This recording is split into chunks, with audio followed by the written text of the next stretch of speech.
तो आज हम लोग स्टार्ट करते हैं ग्रुप थ्योरी। ये हमारा एब्स्ट्रैक्ट अलजेब्रा का एक बहुत ही इंपॉर्टेंट टॉपिक है।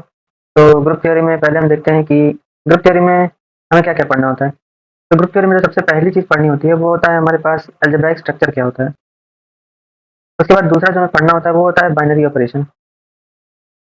फिर तीसरी चीज़ जो पढ़नी होगी वो होगी laws, laws of algebraic structure कह दो या मैथमेटिक्स कह दो। ठीक है, उसके बाद चौथी चीज़ जो पढ़नी होगी वो होगा हमारे पास different algebraic structures. Different algebraic structure देखेंगे हम। इसमें हम क्या देखेंगे? इसमें हम देखेंगे सबसे पहला ग्रुपॉइड। ठीक है, उसके बाद हम देखेंगे सेमी ग्रुप, फिर हम देखेंगे मोनोइड, फिर हम देखेंगे ग्रुप क्या होता है, फिर हम देखेंगे अबेलियन ग्रुप क्या होता है। ठीक है, तो बेसिकली हमें ये 5 चीज़ें देखनी होंगी। ये 5 टाइप के अलजेब्राइक स्ट्रक्चर जो हैं ये हमें पढ़ने होंगे। और फिर हम इसके बाद प्रॉपर्टीज़ और थ्योरम्स इनको देखेंगे। फिर साइक्लिक ग्रुप आते हैं, उनको भी देख सकते हैं। ठीक है, तो फिर अभी हम पहले स्टार्ट करते हैं अलजेब्राइक स्ट्रक्चर से। तो व्हाट आर अलजेब्राइक स्ट्रक्चर्स? पहले हम एक सेट लेते हैं। ठीक है, एक सेट लेते हैं, मान लेते हैं नेचुरल नंबर्स का सेट। ठीक है, नेचुरल नंबर्स का हम अगर एक सेट लेते हैं तो इसमें कैसे एलिमेंट्स होंगे? इसमें होगा 1 2 3 4 5। इसमें जीरो नहीं होगा, राइट? और इसमें नेगेटिव नंबर्स भी नहीं होंगे। क्यों? क्योंकि नेचुरल नंबर्स का सेट है। ठीक है, तो हमने एक सेट लिया और हम एक ऑपरेशन लेते हैं। ठीक है, ऑपरेशन मतलब क्या? ऑपरेशन मतलब पॉजिटिव, मतलब एडिशन का हो सकता है, नेगेटिव यानी सब्ट्रैक्शन का ऑपरेशन हो सकता है, यानी डिवाइड हो सकता है, मल्टीप्लाई हो सकता है, डिवाइड मल्टीप्लाई हो सकते हैं। ठीक है, ये तो हमारे पास नोन ऑपरेशन है। ठीक है, तो ये तो हम जानते हैं, तो हमारे स्टैंडर्ड ऑपरेशन। ठीक है, हमारे पास कुछ ऐसे भी ऑपरेशन हो सकते हैं जिनको हम नहीं जानते हो। ठीक है, जैसे कि कोई ओ ऑपरेशन हो सकता है, कोई स्टार ऑपरेशन हो सकता है, कोई एक्सक्लेमेशन ऑपरेशन हो सकता है, कोई हैश का ऑपरेशन हो सकता है। ठीक है, तो ये अननोन ऑपरेशन है। तो इनका इनका तो डेफिनेशन दिया होगा। ठीक है, ये डिफाइंड होंगे, डिफाइन किए जाएंगे, इनको डिफाइन करना पड़ेगा। लेकिन ये स्टैंडर्ड ऑपरेशन है तो इनको तो हमें पहले से पता होना चाहिए। तो बेसिकली ऑपरेशन क्या है? ऑपरेशन मतलब कि ये कोई मैथमेटिकल एक्शन है। बेसिकली हमारे ऑपरेशन जो है वो मैथमेटिकल एक्शन है। ठीक है, मैथमेटिकल एक्शन मतलब क्या? ये किसी नंबर्स पर काम करते हैं। ठीक है, ये नंबर्स पर काम करते हैं, तो उनको कुछ भी करते हैं, मतलब एक्शन उनके ऊपर करते हैं और फिर नया नंबर देते हैं। नया नंबर या फिर एलिमेंट जो भी कहते हैं वो हमको देते हैं। ठीक है, तो ये बेसिकली हमारी ये ऑपरेशन है। ठीक है, तो फिर हमारे एल्जेब्राइक स्ट्रक्चर क्या होते हैं? एल्जेब्राइक स्ट्रक्चर को हम ऐसे लिखते हैं एन प्लस, ठीक है, ब्रैकेट में। तो ये जो हमने लिखा, ये जो रिप्रेजेंटेशन है, इसी को हम कहते हैं एल्जेब्राइक स्ट्रक्चर। मतलब ये जो हम सेट को, ठीक है, हमने हमारे पास एक ये सेट है, ये हमारा एक सेट है और ये हमारा एक ऑपरेशन है। ठीक है, तो जब हम इसको कलेक्टिवली एक साथ लिखते हैं तो हम इसको बोलते हैं कि ये एल्जेब्राइक स्ट्रक्चर है। ठीक है, तो एक सेट को और एक ऑपरेशन को एक साथ लिखना मतलब अलजेब्राइक स्ट्रक्चर बनाना। ठीक है, तो ये हमारे पास अलजेब्राइक स्ट्रक्चर हो गया। एक एक एग्जांपल हो गया। दूसरा एग्जांपल हो सकता है जैसे कि हम नेचुरल नंबर को माइनस के साथ लिख दें। ठीक है, तो ये एक अलजेब्राइक स्ट्रक्चर हो सकता है। ठीक है, फिर एक एग्जांपल ये हो सकता है कि हम रियल नंबर्स को ले लें, रियल नंबर्स को मल्टीप्लाई के साथ लिख दें। ठीक है, फिर एक एग्जांपल ये हो सकता है हम कॉम्प्लेक्स नंबर को ले लें, कॉम्प्लेक्स नंबर को हम सब्ट्रैक्शन के साथ लिख दें। ठीक है, फिर बहुत सारे एग्जांपल्स हो सकते हैं। ठीक है, हम रेशनल नंबर ले लें, रेशनल नंबर को हम एडिशन के साथ लिख दें। तो ये बहुत सारे अलजेब्राइक स्ट्रक्चर्स हो सकते हैं। इसमें बेसिकली क्या है कि हमारे पास एक सेट है और एक ऑपरेशन है, फिर एक सेट है, एक ऑपरेशन है और इसको कलेक्टिवली एक साथ लिखा गया है। ठीक है, अब इसका मतलब क्या होता है ये आपको धीरे-धीरे आगे समझ में आएगा, अलजेब्राइक स्ट्रक्चर का मतलब क्या होता है। लेकिन बेसिकली आपको भी ये समझना है कि collection of set elements with a binary operation. ठीक है, यहाँ मैंने लिखा है बाइनरी ऑपरेशन। बाइनरी ऑपरेशन क्या होता है? अब इसको हम लोग आगे देखते हैं, समझते हैं कि बाइनरी ऑपरेशन क्या होता है। तो समझते हैं कि बाइनरी ऑपरेशन क्या होता है। ठीक है, तो बाइनरी ऑपरेशन में जैसा कि वर्ड ही सजेस्ट कर रहा है, बाइनरी, बाइनरी मतलब क्या? बाइनरी मतलब दो, यानी टू। ठीक है, ऑपरेशन, ऑपरेशन मतलब क्या? ऑपरेशन मैंने अभी बता चुका हूँ, मैथमेटिकल एक्शन। ऐसा मैथमेटिकल एक्शन, ऐसा मैथमेटिकल एक्शन जो कि नंबर्स पर एक्ट करे और एक न्यू नंबर दे दे या न्यू एलिमेंट दे दे। तो ये तो बेसिकली एक मैथमेटिकल एक्शन है। और बाइनरी मतलब दो। बाइनरी मतलब जैसे बाइनरी नंबर्स होते हैं 0 1 0 1, तो ऐसे वो दो नंबर्स होते हैं, तो इसलिए बाइनरी का मतलब टू। ठीक है, तो बाइनरी ऑपरेशन वो ऑपरेशंस होते हैं, वो मैथमेटिकल एक्शंस होते हैं बेसिकली। ठीक है,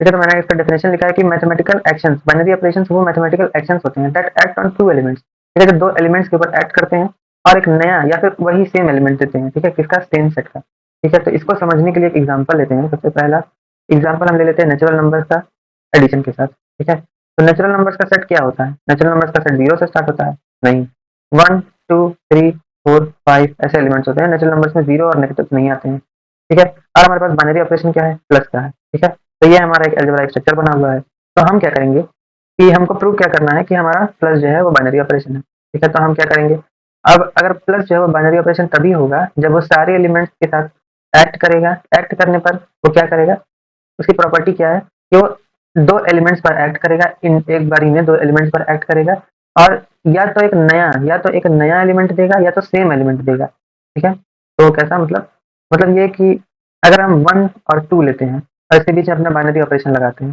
तो ये क्या देगा, 3 देगा। ठीक है, ये क्या है, एक न्यू एलिमेंट है। ठीक है, ये क्या एन में बिलोंग करता है, हाँ बिलोंग करता है, तो इसका मतलब ये बाइनरी ऑपरेशन प्लस अभी तो प्रूफ हो रहा है कि है। ठीक है, फिर हम एक और एलिमेंट लेते हैं। ठीक है, मान लेते हैं 2 लेते हैं और 4 लेते हैं, फिर इनको ऐड करते हैं तो क्या एक नंबर दे रहे हैं। ठीक है, तो ये एक नंबर देता है 6। ठीक है, ये क्या है, ये भी एक न्यू एलिमेंट मिला हमको। ये क्या नेचुरल नंबर बिलोंग करता है, हाँ बिलोंग करता है। ठीक है, अब अगर हम 1 और 1 ही लें और इसको ऐड करें तो क्या हमको कोई एलिमेंट देगा, हाँ देगा, 2 देगा। तो ये क्या एक न्यू एलिमेंट है, हाँ एक न्यू एलिमेंट है। न्यू एलिमेंट मतलब इन दोनों एलिमेंट्स के अलावा एक नया एलिमेंट मिल गया। ठीक है, इन दोनों के मिलने से एक इन दोनों के जैसा नहीं, एक अलग ही एलिमेंट मिल गया, तो न्यू एलिमेंट हो गया। क्या ये नेचुरल नंबर में बिलोंग कर रहा है, हाँ नेचुरल नंबर में बिलोंग करता है। ठीक है, तो इसका मतलब ये कि हम किसी भी नंबर को जोड़ेंगे तो ये सब पर अप्लाई हो रहा है। ठीक है, हम जितने भी ऐसे पेयर्स लेंगे सब पर अप्लाई होगा और सब पर हमें एक एलिमेंट मिलेगा जो कि नेचुरल नंबर में बिलोंग करेगा। और जब सब पर ये अप्लाई होगा तब हम कहेंगे कि हाँ ये बाइनरी ऑपरेशन है। और जब ये बाइनरी ऑपरेशन होगा, जैसे कि हम कहेंगे कि नेचुरल नंबर का बाइनरी ऑपरेशन प्लस ये अलजेब्राइक स्ट्रक्चर बन रहा है। ठीक है, जब ये पॉसिबल होगा तो हम बोलेंगे कि दिस अलजेब्राइक स्ट्रक्चर। ठीक है, दिस अलजेब्राइक स्ट्रक्चर के बारे में क्या हम बोलेंगे, हम बोलेंगे natural numbers are closed with respect to the binary operation plus. ठीक है, ये बहुत ही इंपॉर्टेंट लाइन है, इसको बहुत ही इंपॉर्टेंट लाइन समझना है। ये क्या कह रहा है कि the numbers natural numbers are close with respect to the binary operation plus. ठीक है, ये हमारा बाइनरी ऑपरेशन है और इसका यहाँ पर ये जो लिखा है closed with respect to the binary operation, इसका मतलब ये है कि हम किसी भी एलिमेंट को हम यहाँ पर ऐड कर रहे हैं तो हमें एक नया एलिमेंट मिल रहा है। ठीक है, वो इसकी बाउंड्री के अंदर ही है, तो नया एलिमेंट है वो इस सेट के अंदर ही मिल रहा है। तो इसका मतलब हम ये कहेंगे कि ये जो सेट है इसके बाहर जो है नया एलिमेंट नहीं मिल रहा है बाइनरी ऑपरेशन करवाने के बाद, इसलिए जो सेट है हमारा वो हमेशा क्लोज रहेगा। ठीक है, जो नया एलिमेंट मिल रहा है जैसे 6 मिल रहा है, 2 मिल रहा है, वो सब इस सेट की बाउंड्री के इसके लिमिट्स के अंदर ही मिल रहा है। ठीक है, तो हम इसलिए कहेंगे कि जो सेट है वो क्लोज्ड है with respect to the binary operation. कौन सा बाइनरी ऑपरेशन, प्लस का। ठीक है, तो ये हमारे लिए इंपॉर्टेंट रहेगा, ये बहुत बार यूज होगा। ठीक है, तो हम इस जो बाइनरी ऑपरेशन की जो प्रॉपर्टी होती है, जो खास प्रॉपर्टी होती है बाइनरी ऑपरेशन की, इसको हम कहते हैं क्लोजर प्रॉपर्टी। इसको हम कहते हैं क्या, क्लोजर प्रॉपर्टी कहते हैं। मतलब क्या कि हमारे पास अगर कोई अलजेब्राइक स्ट्रक्चर बनता है, अगर हमारे पास कोई अलजेब्राइक स्ट्रक्चर पॉसिबल है। ठीक है, ये हमारा एक अलजेब्राइक स्ट्रक्चर है, ये पॉसिबल हो रहा है, ये बन रहा है मतलब इस इस पे इसके सारे एलिमेंट्स पर हम इस ऑपरेशन को एक्ट करा रहे हैं, तो कोई भी एलिमेंट इसकी सेट से बाहर नहीं जा रहा है, मतलब नेचुरल नंबर के सेट के बाहर का कोई एलिमेंट हमको नहीं मिल रहा है, तो हम कहेंगे कि ये अलजेब्राइक स्ट्रक्चर पॉसिबल है, ये अलजेब्राइक स्ट्रक्चर बन रहा है और ये अलजेब्राइक स्ट्रक्चर जो है वो क्लोज्ड है। ठीक है, वो क्लोज्ड है किसके विद रिस्पेक्ट में, किसके रिस्पेक्ट में, प्लस के रिस्पेक्ट में, क्योंकि हमारा ऑपरेशन प्लस है तो प्लस के रिस्पेक्ट में ये क्लोज है। ठीक है, तो इस प्रॉपर्टी को हम क्लोजर प्रॉपर्टी कहते हैं कि जो हमारा सेट है वो क्लोज्ड है एडिशन के रिस्पेक्ट में, तो ये क्लोजर प्रॉपर्टी को फॉलो करता है। ठीक है, अभी जब हम प्रॉपर्टी समझेंगे आगे तो और अच्छे से समझ में आएगा कि क्या इसका मतलब है। ठीक है, तो बाइनरी ऑपरेशन हमने समझ लिया। एक बार हम फिर से देखते हैं कि अलजेब्राइक स्ट्रक्चर में हमने क्या देखा था कि अलजेब्राइक स्ट्रक्चर ऐसे हम ऐसे कलेक्टिव रिप्रेजेंटेशन को कहते हैं जिसमें हमारे पास एक सेट होता है, एक ऑपरेशन होता है, एक सेट होता है, एक ऑपरेशन होता है, और इनको हम कलेक्टिवली क्या कह देते हैं, अलजेब्राइक स्ट्रक्चर कह देते हैं।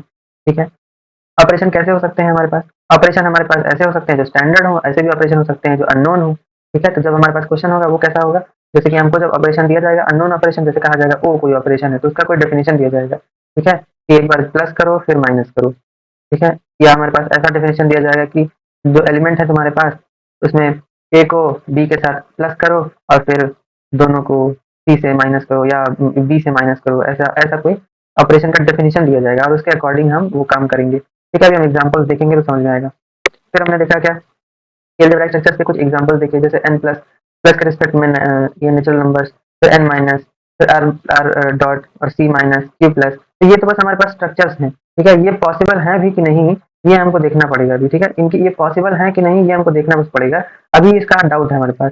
ठीक है, लेकिन ये अलजेब्राइक स्ट्रक्चर्स का रिप्रेजेंटेशन ऐसे ही होता है। ठीक है, तो फिर अब हम देखते हैं कुछ मैथमेटिकल लॉज। तो मैथमेटिकल लॉज जो है हमारे एब्स्ट्रैक्ट अलजेब्रा के, अब हम उनको देखते हैं। तो हमारे पास कौन-कौन से मैथमेटिकल लॉज़ है, पहले हम एक बार उनको लिस्ट आउट कर लेते हैं, ठीक है?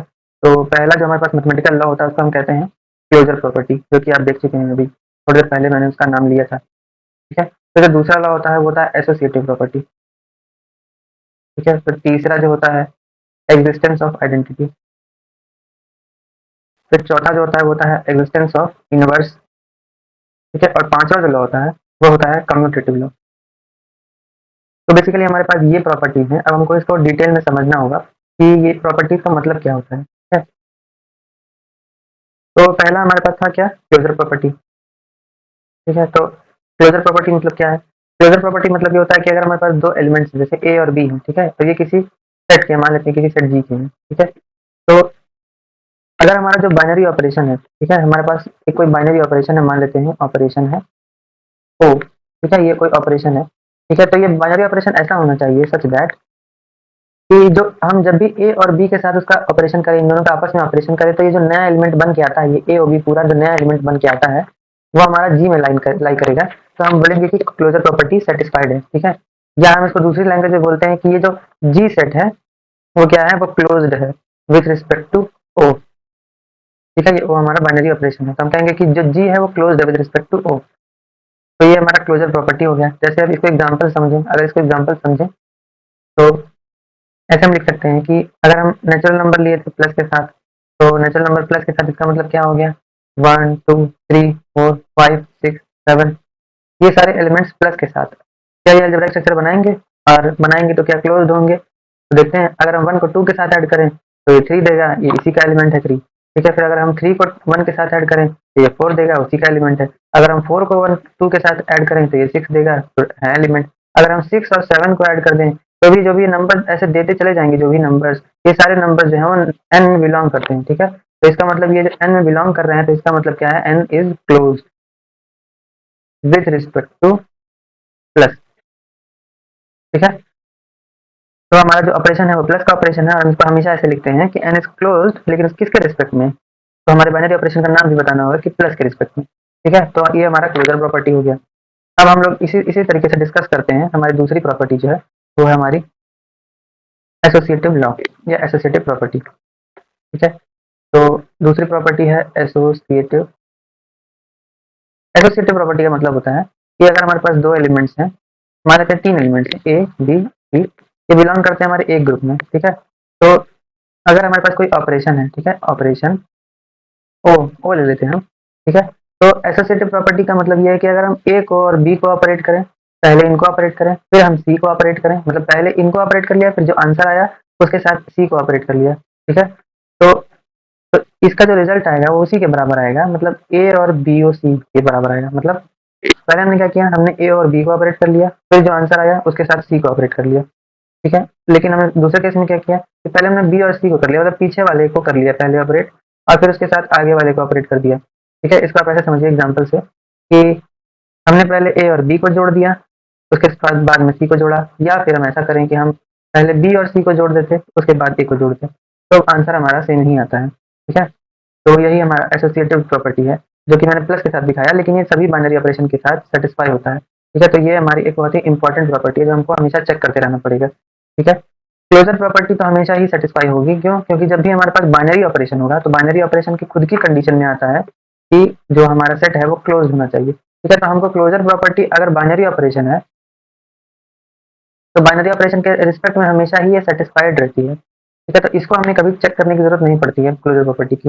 अगर क्वेश्चन में दिया हुआ होता है कि बाइनरी ऑपरेशन है, तो हमको नहीं चेक करना है कि वो सेटिस्फाइड है कि नहीं, ठीक है? हमको एसोसिएटिव प्रॉपर्टी को सेटिस्फाई करना पड़ता है, चेक करना पड़ता है कि सेटिस्फाई हो रही है या नहीं, ठीक है? अब हमारे पास जो अगली प्रॉपर्टी आती है वो आती है एग्जिस्टेंस ऑफ आइडेंटिटी। इसको एक्सप्लेन करने के लिए अब मुझे एक दूसरा सेट लेना पड़ेगा, ठीक है? मैं अब एक सेट लेता हूँ, ठीक है? जैसे मान लेता हूँ कि ए और बी, ठीक है? मैंने एक दो एलिमेंट्स लिए हैं जी में, ठीक है? और हमारा जो बाइनरी ऑपरेशन है वो ओ है, ठीक है? तो हम कहेंगे कि there must exist any element e, मैं उसको ई से कह देता हूँ, ठीक है? सच दैट ई के साथ किसी भी एलिमेंट का आप ऑपरेशन करो, ठीक है? चाहे लेफ्ट साइड से करो, चाहे राइट साइड से करो, ई के साथ किसी भी एलिमेंट का आप ऑपरेशन करो तो वो उसी एलिमेंट को ही वापस दे देता है, रिटर्न कर देता है, ठीक है? तो ये थोड़ा-सा हमारा एक ऐसी प्रॉपर्टी है जिसको हमको याद करना मुश्किल हो जाता है कभी-कभी, क्योंकि हमको ये बहुत कन्फ्यूज़न लगता है। तो इसको अगर हम एग्ज़ाम्पल से समझेंगे तो एग्ज़ाम्पल से बहुत ज़्यादा क्लियर हो जाएगा। एग्ज़ाम्पल से कैसे समझेंगे, ऐसे समझ सकते हैं कि हमारे पास एक सेट है, ठीक है? मान लेते हैं कि अ, मान लेते हैं कि नेचुरल नंबर्स का ही सेट मान लेते हैं, ठीक है? हमारे पास नेचुरल नंबर्स का सेट है विद रिस्पेक्ट टू एडिशन, ठीक है? तो इसका मतलब क्या हुआ कि ये कैसा सेट होगा 1, 2, 3, 4, 5, ठीक है? प्लस के रिस्पेक्ट में ये एक सेट होगा, ठीक है? तो हम कोई एलिमेंट ले लेते हैं, मान लेते हैं कोई एलिमेंट ले लिया हमने, मान लेते हैं 3 ले लिया, ठीक है? तो हम 3 का हम किसके साथ एडिशन करें, यहाँ पे किसके साथ एडिशन करें कि वापस 3 ही आ जाए? तो यहाँ पे हमारे पास ऐसा कोई एलिमेंट नहीं मिलता है कि हम किसी के साथ भी एडिशन करें और वापस 3 आ जाए, ठीक है? तो अगर हम दूसरा एलिमेंट लेके देखें 4, 4 का हम किसी के साथ हम एडिशन करें कि वापस 4 आ जाए, तो 1 के साथ करेंगे तो भी 5 आ जाएगा। तो ऐसा कोई एलिमेंट नहीं मिलता है जिसके साथ हम एडिशन करें तो यहाँ पे 4 आ जाए। इसका मतलब क्या कि इस सेट में आइडेंटिटी जो है, इसका मतलब आइडेंटिटी यहाँ इसमें एग्जिस्ट ही नहीं करती है, ठीक है? तो इसका मतलब इस वाले सेट में ये वाली प्रॉपर्टी तो है वो तो फेल हो गई, ठीक है? तो हम लोग अब किसी और एग्जाम्पल को लेकर के देखते हैं कि किसी और एग्जाम्पल में क्या हमारी आइडेंटिटी एग्जिस्ट करती है। तो अगर मैं इंटीजर्स का सेट ले लेता, यहाँ से लिखता हूँ मैं, अगर मैंने इंटीजर्स का सेट लिया जेड प्लस के साथ, ठीक है? तो इसका मतलब क्या हो गया, ये कैसा सेट होगा, ये होगा ऐसा -4 -3 -2 -1 0 1 2 3 4 डॉट डॉट डॉट और इधर भी। तो इसका मतलब ये इतना बड़ा सेट हो गया, उसके बाद ये प्लस के साथ हमारा अलजेब्राइक फिगर बना रहा है। तो हमारा यहाँ बाइनरी ऑपरेशन प्लस है और हमको क्या करना है, हमको कोई भी एक एलिमेंट उठाना है, ठीक है? हमने मान लिया -3 उठाया और हमको क्या करना है, उसके साथ बाइनरी ऑपरेशन लगाना और एक ऐसा एलिमेंट खोजना है कि हम -3 ही हमें वापस मिल जाए। तो आपको क्या दिख रहा है कोई ऐसा एलिमेंट? हाँ, 0, 0 अगर हम इसके साथ ऐड कर दें तो हमको वापस -3 मिल जाएगा। 0 अगर हम इसके साथ ऐड कर दें तो -3 हमको वापस से मिल जाएगा, ठीक है? चलो एक और नंबर लेके देखते हैं। क्या हम 2 किसी के साथ ऐड कर दें तो हमको वापस 2 मिल जाएगा? हाँ, 0, 0 इस हमारे पास ऐसा एक एलिमेंट मिल रहा है जिसको हम ऐड कर दें किसी भी नंबर के साथ तो हमको वही नंबर वापस मिल जा रहा है। इसका मतलब इस ग्रुप की जो आइडेंटिटी है जिसको हम ई से दिखाते हैं, वो क्या है? वो 0 है। और इसका मतलब ये क्या है कि आइडेंटिटी इसमें एग्जिस्ट करती है, ठीक है? तो आइडेंटिटी बेसिकली वो एलिमेंट होता है जो किसी एलिमेंट के साथ अगर ऑपरेट हो जाएगा तो उसकी आइडेंटिटी को चेंज नहीं होने देता है, ठीक है? मतलब ई के साथ जब ई है हमारा आइडेंटिटी और ए के साथ जब मल्टीप्लाई हुआ या डिवाइड हुआ या ऐड हुआ या सब्ट्रैक्ट हुआ या कोई भी ऑपरेशन लगा तो उसकी आइडेंटिटी को वो चेंज नहीं होने दिया, वो वैसा ही ए का ए ही मिल गया, ठीक है? चाहे उसको लेफ्ट साइड से किया जाए चाहे राइट साइड से किया जाए, ठीक है? तो एग्जिस्टेंस ऑफ आइडेंटिटी समझने के बाद अब हम देखते हैं हमारा इसके बाद की जो प्रॉपर्टी थी एग्जिस्टेंस ऑफ इनवर्स। तो एग्जिस्टेंस ऑफ इनवर्स में हमें क्या देखना है, ए ले लिया मान लो, ठीक है? बी ले लिया मान लो और ये एलिमेंट है जी के। अच्छा, पिछले वाले स्लाइड में एक चीज ये नोटिस करना है कि यहाँ मैंने 2 एलिमेंट्स लिए हैं लेकिन प्रॉपर्टी सिर्फ एक के लिए लिखा है, तो यहाँ आप खुद से अपने हिसाब से दूसरे वाले के लिए लिख सकते हैं, POV is equal to BOE is equal to B, ठीक है? और ये सभी एलिमेंट्स के लिए पॉसिबल होगा, मैं बस 2 एलिमेंट्स का एग्जांपल लेकर आपको दिखा रहा हूँ, ठीक है? यहाँ पर तो 2 यहाँ तो हमको 3 एलिमेंट की ज़रूरत ही होती है इस लॉ को शो करने के लिए। यहाँ भी हमको 2 एलिमेंट्स की ज़रूरत होती है इस लॉ को शो करने के लिए क्योंकि 2 एलिमेंट्स में बाइनरी ऑपरेशन लगेगा। यहाँ पे 3 एलिमेंट्स लगेंगे तभी ये ब्रैकेट बन पाएगा, ठीक है? यहाँ आइडेंटिटी में हम सिर्फ एक एलिमेंट को ही दिखा देंगे तो भी काफ़ी होगा, इसलिए मैंने दूसरा एलिमेंट नहीं लिखा था। यहाँ एग्जिस्टेंस ऑफ इनवर्स में भी यही चीज़ है कि अगर हम बी के ऊपर ना भी दिखाएं इनवर्स, हम सिर्फ ए का इनवर्स दिखा दें तो भी हमारा काम चल जाएगा, तो इसलिए मैं सिर्फ एक एलिमेंट ले रहा हूँ ए ग्रुप में, ठीक है? हम कोई ऑपरेशन ले लेते हैं, ठीक है? हर बार की तरह हम एक ऑपरेशन ले लेते हैं ओ, ये हमारा एक ऑपरेशन हो गया, कैसा ऑपरेशन? बाइनरी ऑपरेशन, ठीक है? एग्जिस्टेंस ऑफ इनवर्स का मतलब ये है कि हमारे पास अगर ये एक ग्रुप है, ये एक ऑपरेशन है, रियल अलजेब्रिक स्ट्रक्चर है, तो there always exist an element A inverse, मैंने इसको ए इनवर्स से दिखाया है, सच दैट ए को हम जब भी ऑपरेट करेंगे ए इनवर्स के साथ तो वो क्या दे देगा? आइडेंटिटी दे देगा उस ग्रुप की, ठीक है? अब इसको फिर से हम एक एग्जाम्पल से समझते हैं। एग्जाम्पल से क्या कि हम मान लेते हैं कि हमारे पास भाई इंटीजर्स का ग्रुप है प्लस के रिस्पेक्ट में, इसका मतलब ये ग्रुप कैसा होगा? इसमें होंगे 1/2 होगा, ऐसा होगा ना?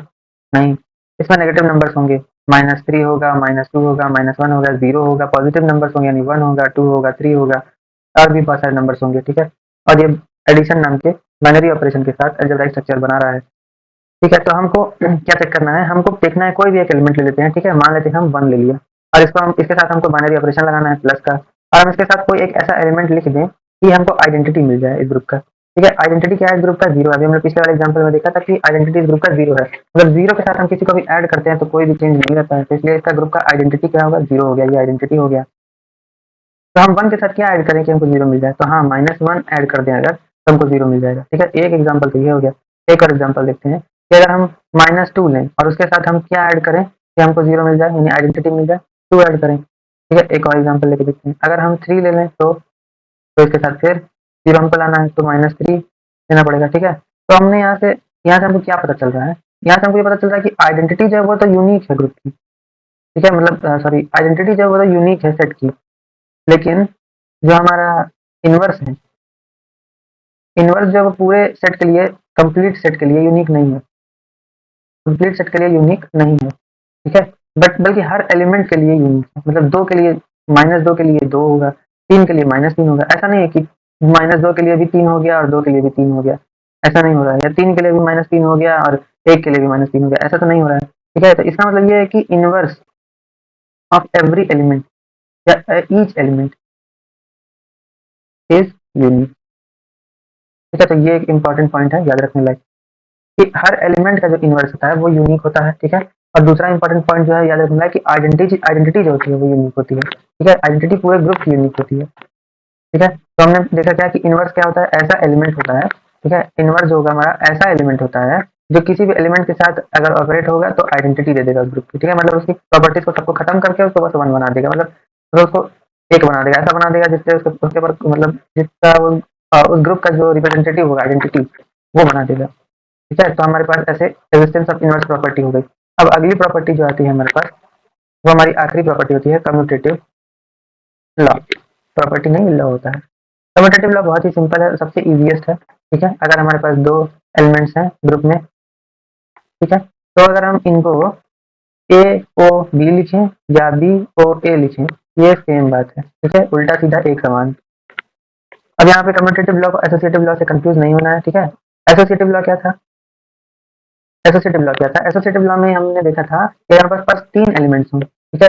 ए, ओ, बी, और अगर हम उनका पहले हम ऑपरेशन ले लें और फिर तीसरे के साथ ऑपरेट करें, या हमारे पास हम पहले बी ओ सी को ऑपरेट कर लें और फिर ए के साथ ऑपरेट करें, ये बराबर आता था, ठीक है? यहाँ एसोसिएटिव लॉ में हमारे पास 3 एलिमेंट्स के साथ थे, ठीक है? और उसमें इसमें क्या आता था? ब्रैकेट्स आते थे, इसमें ब्रैकेट्स का सिग्निफिकेंस होता था, ठीक है? और कम्यूटेटिव लॉ क्या है हमारा?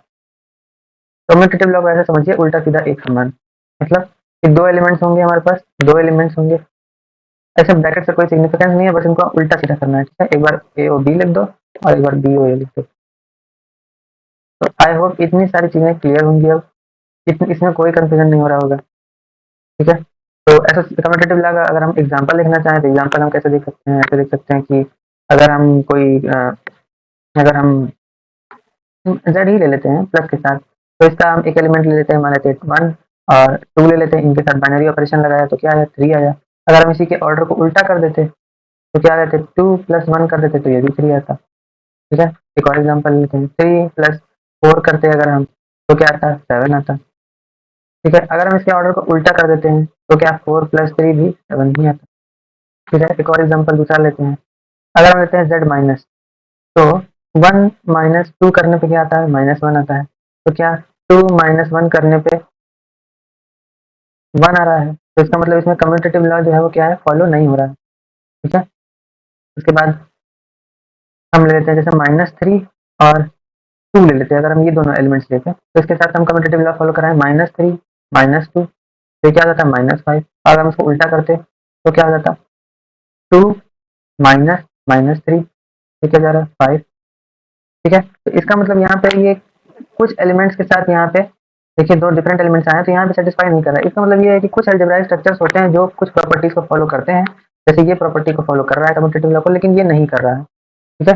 तो इसका मतलब ये अलजेब्राइक स्ट्रक्चर में कुछ गड़बड़ है और ये अलजेब्राइक स्ट्रक्चर में कुछ ठीक है थोड़ा। तो हमको हमको फिर हम क्लासिफिकेशन करते हैं, ठीक है? फिर हम क्लासिफिकेशन में देखते हैं अलजेब्राइक स्ट्रक्चर्स में हमारे पास पहले सबसे जो पहला हमारे पास क्लासिफिकेशन आता है वो होता है ग्रुपॉइड, ठीक है? उसके बाद आता है मोनोइड, नहीं उसके बाद आता है सेमी ग्रुप, उसके बाद आता है मोनोइड, ठीक है? उसके बाद आता है ग्रुप और उसके बाद आता है हमारे पास अबेलियन ग्रुप। तो आपको ये सीक्वेंस जो है वो याद रखना चाहिए, अगर इसको आप याद रखेंगे तो आपको ये बहुत आसान होगा, ठीक है? तो यहाँ पे जो ये पहले अबेलियन ग्रुप है, ये भाई हमारे पास एक ये इंपॉर्टेंट मेंबर है, तो इनको मैं स्टार मार्क लगा देता हूँ। ठीक है, अब इस ऑर्डर को आप याद कैसे रखेंगे? इस ऑर्डर को आप ऐसे याद रखेंगे कि मतलब इस सीक्वेंस में है ये, और इसको आप ऐसे जीएसएम गा, जीएसएम गा ऐसे करके याद कर सकते हैं। ठीक है, जीएसएम जो होता है वो 2G वाले नेटवर्क को कहते थे, पहले जो 2G नेटवर्क चलता था उसको हम लोग जीएसएम कहते थे। ठीक है, तो आप इसको ऐसे करके याद कर सकते हैं, जीएसएम गा करके। तो जीएसएम गा में हमारा जो पहला जी है वो ग्रुपॉइड के लिए होता है, और जो बाद वाला जी है वो ग्रुप के लिए होता है। ठीक है, तो ग्रुपॉइड हमारा छोटा होता है और ग्रुप हमारा बड़ा होता है, इसलिए हमारा ग्रुप जो है वो बाद में आता है। ठीक है, तो हमारे जो पहले तो हम याद कर लेते हैं कि हमारे पास कौन कौन सी प्रॉपर्टीज थी जो हमने पढ़ी थी। हमने कौन कौन सी प्रॉपर्टीज पढ़ी थी? हमने पढ़ा था एक क्लोजर प्रॉपर्टी। ठीक है, सबसे पहली प्रॉपर्टी ये पढ़ी थी। दूसरी पढ़ी थी एसोसिएटिव प्रॉपर्टी, एसोसिएटिव प्रॉपर्टी या एसोसिएटिव लॉ कर देता हूँ। उसके बाद था एग्जिस्टेंस ऑफ आइडेंटिटी। उसके बाद था हमारे पास एग्जिस्टेंस ऑफ इनवर्स, और उसके बाद था हमारे पास कम्यूटेटिव लॉ। ये एसोसिएटिव लॉ नहीं था, एसोसिएटिव प्रॉपर्टी। तो हमारे पास इतनी सारी प्रॉपर्टीज थी, और इतनी सारी प्रॉपर्टीज में से हमको अब देखना है कि कौन कौन से अलजेब्राइक स्ट्रक्चर इसको फॉलो करते हैं, कौन कौन से इसको नहीं फॉलो करते हैं, और जो नहीं फॉलो करते हैं उनको हम अलग नाम देंगे, जो फॉलो करते हैं उनको हम अलग नाम देंगे। तो इन प्रॉपर्टीज को जरा मैं साइड में कर लेता हूँ, यहाँ कर लेता हूँ, कहाँ कर लो, और छोटा कर देता हूँ, और मैं इसको यहाँ कर लेता हूँ। ग्रुपॉइड हमारे पास ऐसा अलजेब्राइक स्ट्रक्चर होता है जो हमारा सिर्फ पहली प्रॉपर्टी को फॉलो करता है। ठीक है, तो यहाँ हमारे पास 5 है, 1 2 3 4 5। तो इसका मतलब ये जो पहली प्रॉपर्टी को फॉलो करता है वो ग्रुपॉइड होता है, जो स्टार्टिंग की दो प्रॉपर्टीज को फॉलो करता है, मतलब पहली और दूसरी दोनों को फॉलो करता है उसको सेमी ग्रुप बोलते हैं। जो पहली, दूसरी और तीसरी तीनों प्रॉपर्टीज को फॉलो करता है उसको मोनोइड बोलते हैं। और जो पहली, दूसरी, तीसरी और चौथी प्रॉपर्टी को फॉलो करता है उसको हम ग्रुप कहते हैं। और जो सभी प्रॉपर्टीज को, मतलब पहली भी, दूसरी, तीसरी, चौथी, पांचवी, सभी प्रॉपर्टीज को फॉलो करता है, हम उसको अबेलियन ग्रुप कहते हैं। ठीक है, जो ये मेरी प्रॉपर्टीज थी, अगर मैं इनको ऐसे थोड़ा यहाँ इनलार्ज करके दिखाऊं, मैं ये कह सकता हूँ कि जो हमारी क्लोजर प्रॉपर्टी जो है, मतलब जो हमारा सभी को फॉलो करेगा, इन सभी को फॉलो करेगा, वो होगा अबेलियन ग्रुप। ठीक है, और जो सिर्फ इन दो इसको फॉलो करेगा, मतलब क्लोजर सिर्फ क्लोजर प्रॉपर्टी को फॉलो करता है, वो क्या होगा? हमारा ग्रुपॉइड। ठीक है, उसके बाद इन दोनों को जो फॉलो करेगा उसको हम क्या बोलते हैं? Semi group. सेमी ग्रुप क्यों बोलते हैं? ग्रुप जो है हमारा वो 4 प्रॉपर्टीज को फॉलो करता है, और सेमी ग्रुप जो है वो हमारा 2 ही प्रॉपर्टीज को फॉलो करता है, इसलिए हम ग्रुप के आधे को हम सेमी ग्रुप कह देते हैं। ठीक है, तो बेसिकली जो पहली प्रॉपर्टी दूसरी प्रॉपर्टी को फॉलो करेगा वो सेमी ग्रुप हो जाएगा। इसी तरीके से पहली, दूसरी और तीसरी प्रॉपर्टी को जो फॉलो करेगा, यानी पहली, दूसरी, तीसरी प्रॉपर्टीज को, 3 प्रॉपर्टीज को जो फॉलो करेगा उसको हम क्या बोलेंगे? मोनोइड। उसके बाद उसके बाद जो 4 प्रॉपर्टीज को फॉलो करेगा उसको आप लोग जान ही रहे हैं, ये सबसे ज्यादा पॉपुलर है ग्रुप, जो 4 प्रॉपर्टीज को फॉलो करेगा। ठीक है, और उसके बाद जो सभी प्रॉपर्टीज को फॉलो करता है वो हम लोग जान रहे हैं कि अबेलियन ग्रुप होता है। तो इसमें जो सबसे इम्पोर्टेंट वाले हैं, सबसे इम्पोर्टेंट वाले इसमें से एक तो सबसे पहला ग्रुप है, और उसके बाद हमारे पास अबेलियन ग्रुप है। ठीक है, इन तीनों की इंपॉर्टेंस उतनी ज़्यादा नहीं है, कहीं कहीं सेमी ग्रुप की इंपॉर्टेंस होती है, बाकी किसी की इंपॉर्टेंस नहीं होती है। ठीक है, तो ग्रुप के बारे में अगर हम थोड़ा सा देखें, तो ग्रुप बेसिकली, एक बार हम ग्रुप के बारे में देखते हैं। तो ग्रुप बेसिकली क्या होगा? एक अलजेब्राइक स्ट्रक्चर होगा। ठीक है, G, with respect to some binary operation o. ठीक है, ये एक अलजेब्राइक स्ट्रक्चर है। अब ये ग्रुप कब बनेगा? इसको हम ग्रुप कब बोलेंगे? जब ये कुछ प्रॉपर्टीज को फॉलो करे। कौन कौन सी प्रॉपर्टी? पहली, क्लोजर प्रॉपर्टी, जो कि ऑलरेडी सेटिस्फाई होती ही है, क्योंकि हमारे पास बाइनरी ऑपरेशन है। बाइनरी ऑपरेशन का मतलब क्लोजर प्रॉपर्टी को ऑलरेडी सेटिस्फाई करता है, मतलब जो भी एलिमेंट्स को हम ऐड करेंगे वो सेट के बाहर नहीं जाएगा। ठीक है, उसके बाद हमारी कौन सी प्रॉपर्टी है? एसोसिएटिव। एसोसिएटिव प्रॉपर्टी को सेटिस्फाई करेगा। उसके बाद एग्जिस्टेंस ऑफ आइडेंटिटी, इनको भी सेटिस्फाई करेगा। उसके बाद फिर एग्जिस्टेंस ऑफ इनवर्स, इसको भी सेटिस्फाई करेगा। तो हमारे पास ये 4 कंडीशन को सेटिस्फाई करेगा, तो हम इस अलजेब्राइक स्ट्रक्चर को हम क्या बोल देंगे? इस अलजेब्राइक स्ट्रक्चर को हम बोल देंगे कि ये ग्रुप है। ठीक है, हमारे पास एक जो प्रॉपर्टी बची है, कौन सी? Commutative law. अगर उसको भी सेटिस्फाई कर लेगा तो हम उसको स्पेशल टाइप ऑफ ग्रुप बोलेंगे। कौन सा ग्रुप बोलेंगे? अबेलियन ग्रुप बोलेंगे। ठीक है, तो अब हम इस ग्रुप के प्रॉपर्टीज को हमको प्रूफ भी करना होता है, तो हम उसका प्रूफ अब अगले पार्ट में देखेंगे। आज के लिए हम यहीं पर खत्म करते हैं।